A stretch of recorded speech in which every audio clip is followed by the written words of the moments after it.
4 Uyghur Muslims convicted in 2015 of terror-related offenses in Indonesia were deported to China, where more than 3 million Uyghurs incarcerated in concentration camps.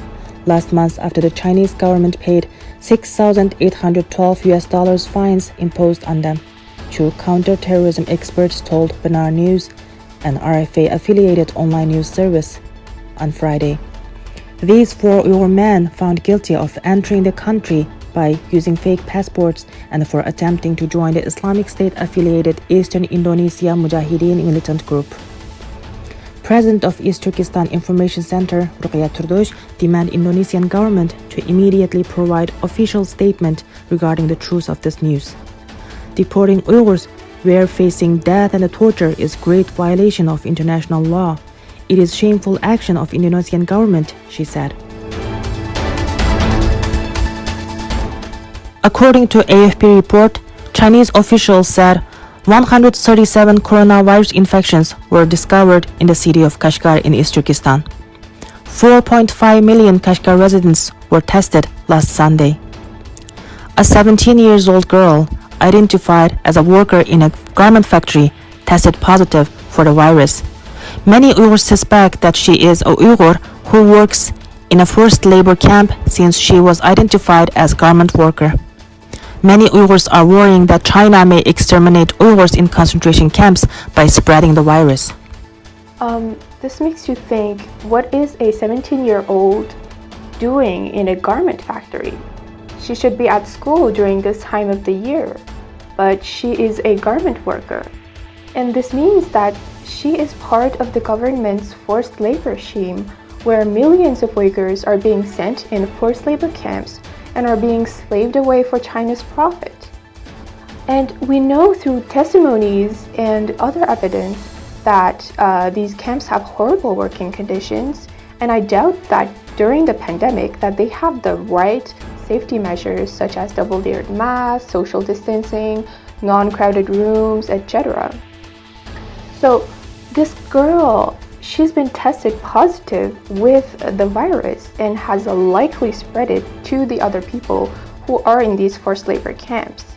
And this is very bad because this is how, the virus could be spread throughout the camps and throughout both concentration camps and forced labor camps, and there is no stopping it. There is no way because there are no safety measures.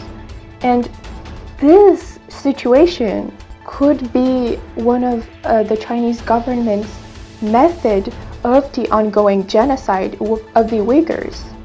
And we are, using the products that are made by these, we could say, slaves, and wearing the clothes, and we don't even know that.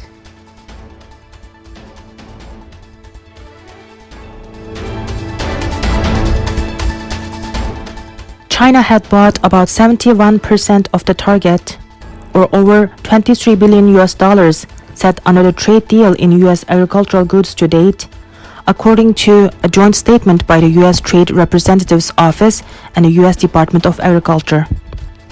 Outstanding sales of U.S. corn to China were at an all-time high of 8.7 million tons, while U.S. soybean sales for the marketing year 2021 to China were at double the levels seen in 2017, according to the report.